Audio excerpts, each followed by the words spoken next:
अस्सलाम वालेकुम व रहमतुल्लाहि व बरकातहू।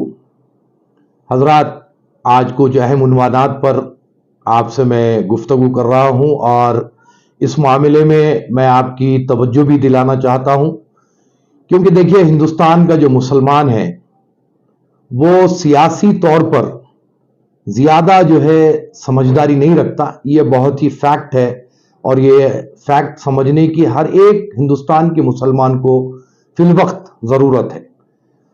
देखिए, 2014 से हमारे अपने मुल्क के हालात जिस अंदाज में तब्दील हुए और नए नए अंदाज में नए नए चैलेंजेस हमारे सामने आए। बहुत सारे लोगों ने बीजेपी को टारगेट किया कि बीजेपी हुकूमत ने ऐसा किया, बीजेपी हुकूमत ने वैसा किया। बहुत सारी चीजें हुई भी हैं, उससे इनकार भी नहीं किया जा सकता। लेकिन अगर हम बहुत सारी रियासती हुकूमतों पर भी नजर डालेंगे जहां पर बीजेपी पावर में नहीं है, उसके बावजूद भी अगर आप देखें तो मुसलमानों के लिए वहां पर कोई ऐसा खातिर खा काम नहीं किया गया। मुसलमानों को सिर्फ एक वोट बैंक की तरह इस्तेमाल किया गया। मुसलमानों को जब जरूरत पड़ी एक पोस्टर बॉय की तरह बुलाया गया। ना ही उन्हें तालीमी मैदान में रिजर्वेशन दिया गया, ना उन्हें पॉलिटिकल रिजर्वेशन दिया गया, ना उनको नौकरियों में रिजर्वेशन दिया गया। बातें बहुत बड़ी बड़ी की गई, आज से नहीं की जा रही है, बरसा बरस से मुसलमानों से इस किस्म के वादे किए गए। अगर आप जो हमारी अपनी मुल्क की सबसे बड़ी रियासत है यूपी, तो आप देखेंगे कि वहां पर मुलायम सिंह की हुकूमत रही, मायावती की हुकूमत रही, अखिलेश यादव की हुकूमत रही। लेकिन आप देखिए कि मुसलमान वहां पर कितना पसमानदा है। तो इसकी वजह क्या है? पश्चिम बंगाल में चले जाइए, ममता बनर्जी है, मुसलमानों का खातिर खा वोट लेती हैं, बटोर बटोर के मुसलमानों का वोट लेती हैं। तो वहां पर मुसलमानों की पसमानदगी कहां तक दूर हुई? तो बहरहाल कहना यह है कि मुसलमानों को अब तक के एक वोट बैंक की तरह इस्तेमाल किया गया।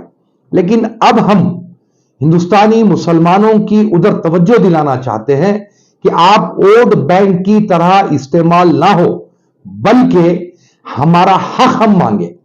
जो जमहूरियत ने हमें हक दिया है वो हक हमें मिलना चाहिए, हमें हिस्सेदारी चाहिए।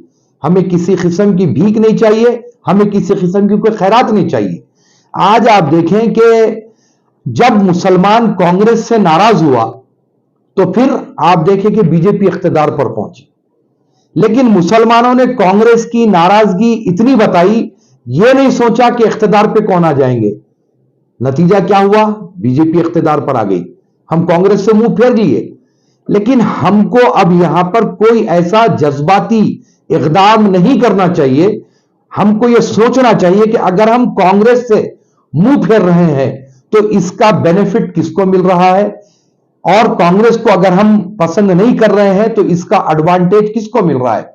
अब आप लोग कहेंगे, बहुत लोगों के जहन में यह बात आएगी कि रीजनल पार्टीज, इसका बेनिफिट रीजनल पार्टीज को हुआ। तो साहब, रीजनल पार्टीज का यह रिकॉर्ड रहा कि जितने हिंदुस्तान में रीजनल पार्टीज हैं, ये लोग ऐन वक्त पर, आप गौर कीजिए, चाहे कितने से कैसा इश्यू हो, बीजेपी के पाले में जाके बैठ गए। आर्टिकल 370 को आप देखिए कि जितने रीजनल पार्टीज है बीजेपी के पाले में बैठ गए।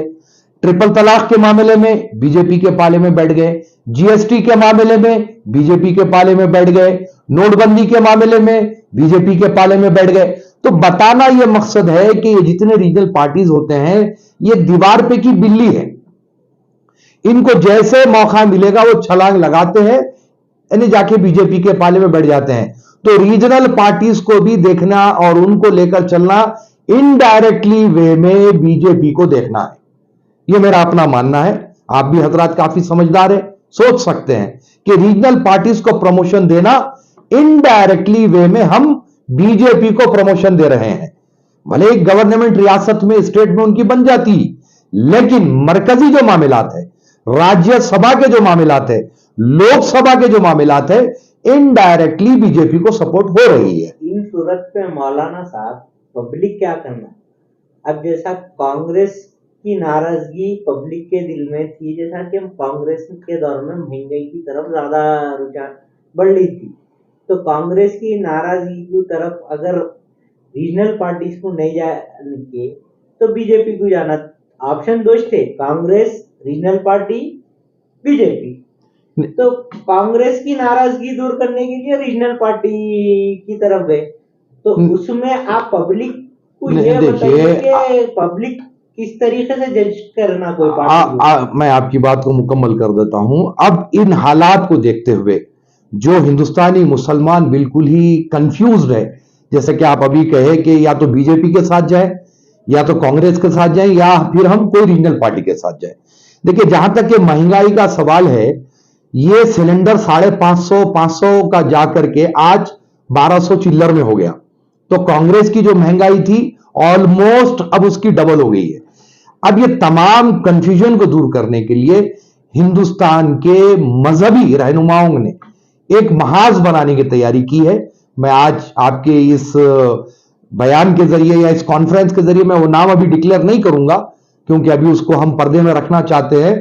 हिंदुस्तान के नामवर मजहबी उलमा और दरगाही लोग एक महाज बना रहे हैं, एक फ्रंट बना रहे हैं, जो हिंदुस्तान भर में हिंदुस्तानी मुसलमानों की रहबरी व रहनुमाई करेगी। चाहे वो एनडीए हो, चाहे वो इंडिया हो, चाहे वो कोई रीजनल पार्टी हो, उनसे ये महाज open to all on camera हम बात करेंगे। ये हमारा जब महाज तश्कील दिया जाएगा सितंबर के महीने में, इंशाल्लाह ये महाज तश्कील दिया जा रहा है, जिसमें हिंदुस्तान के बड़े बड़े मजहबी उलमा जो अपना एक नाम रखते हैं और साफ छवि है, आरएसएस के दफ्तर पे बैठने वाले नहीं है, बीजेपी की पसे पर्दा चापलूसी करने वाले उलमा और मशाइखीन नहीं है, वो लोग रहेंगे जिनका दामन साफ है, जो हर वक्त कौम के लिए आवाज उठाए हैं। ना ही कांग्रेस की चापलूसी की है, ना बीजेपी की चापलूसी की है। वो लोग ये महाज बनाने जा रहे हैं, और ये महाज बनने के बाद चाहे एनडीए हो, चाहे इंडिया हो, चाहे कोई रियासत की रीजनल पार्टी हो, सबसे हम ओपन टॉक करेंगे मुसलमानों के मसाइल पर। देखिए, जो लोग सियासत से ताल्लुक रखते हैं वो मुसलमानों की सियासी प्लेटफॉर्म से बात कर रहे हैं, वो अपनी कोशिश कर रहे हैं, लेकिन हम हिंदुस्तानी सतह पर ये एक महाज बनाकर हर एक के लिए हमारा डोर खुला रहेगा, चाहे इंडिया हो, चाहे एनडीए हो, चाहे स्टेट की कोई रीजनल पार्टी हो, सबसे हम बात करेंगे। और जो हमारे पॉइंट्स को कबूल करेगा, जो हमारे डिमांड्स को मानेगा, हमारा जो महाज है ऑल ओवर इंडिया, वो महाज वो पार्टी की तारीफ करेगा। तो आपके महाज का नाम क्या रहेगा मौलाना? देखिए साहब, हम उसमें अभी 2-3 नाम चल रहे हैं। एक तो है कि यूनाइटेड फोरम ऑफ इंडिया, और एक नाम उसमें चल रहा है कि मुस्लिम पंचायत। ये 2 नामों पर गौर किया जा रहा है। तो इंशाल्लाह सितंबर में इंशाल्लाह ये महाज को तश्कील दिया जाएगा, और ये महाज के तहत एक यात्रा भी निकाली जा रही है। ये यात्रा हिंदुस्तान भर में फिरेगी। तो कहां से शुरू होगी? ये यात्रा दिल्ली से शुरू होगी, हरियाणा जाएगी, राजस्थान जाएगी, और वहां से गुजरात जाएगी, फिर महाराष्ट्र जाएगी, फिर तेलंगाना में आएगी, तेलंगाना से हम कर्नाटक जाएंगे, कर्नाटक से मध्य प्रदेश जाएंगे, मध्य प्रदेश से यूपी। ये महाज जो बना रहे हैं आप, इलेक्शन से पहले तो हर पार्टी हवा बोलेगी, बाद में अगर नेगेटिव होगी तो नहीं। देखिए, इसीलिए आज तक के जितने महाज बने, इलेक्शन से पहले महाज के सामने वादे हुए, लेकिन वो मीटिंग्स बंद कमरों में हुए। हम जो बात करेंगे, चाहे कोई पार्टी हो, हम ऑन कैमरा बात करेंगे, मीडिया के सामने बात करेंगे, रिटर्न में देंगे, रिटर्न में लेंगे। और अगर कल के दिन वादा खिलाफी होती है तो आप मीडिया वाले हैं। तो आपका महाज रीजनल पार्टियों को सपोर्ट करने देगा क्या? वहां के जो भी स्टेट की रीजनल पार्टी रहेंगी, अब वो रीजनल पार्टीज को सपोर्ट करने आपका महाज देगा? देखिए, हम रीजनल पार्टी से अगर कोई स्टेट में हमारे वो पूरे मुतालबात कबूल किए जाते हैं, तो वो स्टेट के हद तक हम उस रीजनल पार्टी की तायद करेंगे। और सेंटर में? सेंटर में तो बोल रहा हूं ना मैं आपको, चाहे 2 हमारे सामने विकल्प है, एक इंडिया है, एक एनडीए है, और हम उसमें मुस्लिम रिजर्वेशन मांगेंगे, हम नौकरियों में रिजर्वेशन मांगेंगे, हम पॉलिटिकल रिजर्वेशन मांगेंगे। तो अब आप भी समझदार है कि इतने तमाम रिजर्वेशंस को कौन कबूल कर सकता है, कौन नहीं कर सकता है। जो कबूल करेगा हम उसकी तायद करेंगे। यानी हम से मुराद सारा जो हमारा महाज है, जो मजहबी कायदीन है, और बेदाग है। आरएसएस के या बीजेपी के चाटुकार नहीं है, ना कांग्रेस के चाटुकार है। वो बिल्कुल अपना दामन साफ रखते हैं।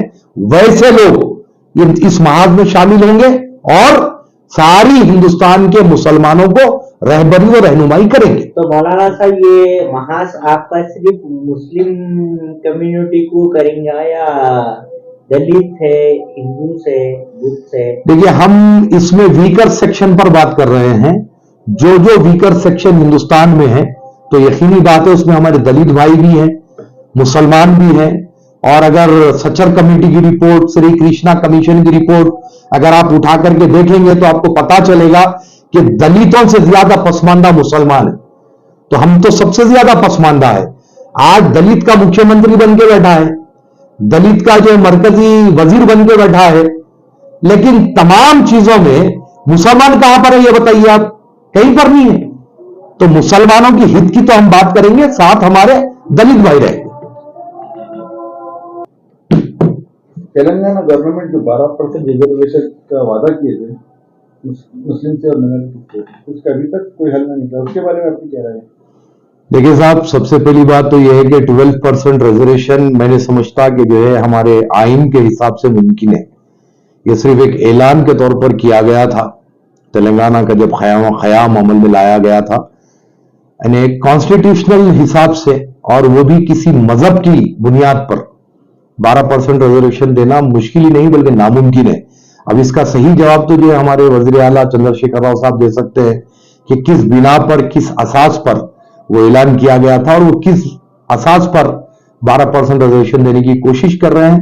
ये बेहतर ये है कि आप हुकूमत के लोगों से सवाल करें तो बेहतर रहेगा। जैसा 2024 में तेलंगाना में इलेक्शन का माहौल सरगर्मी में है, तो तेलंगाना की आवाम से आप कुछ मैसेज देना चाहेंगे? देखिए, तेलंगाना की आवाम हो या हिंदुस्तान की आवाम हो, तमाम से एक ही बात कहूंगा मैं कि आप वो पार्टी का इंतखाब करें जो फिरका परस्त ताकतों का खात्मा कर सके।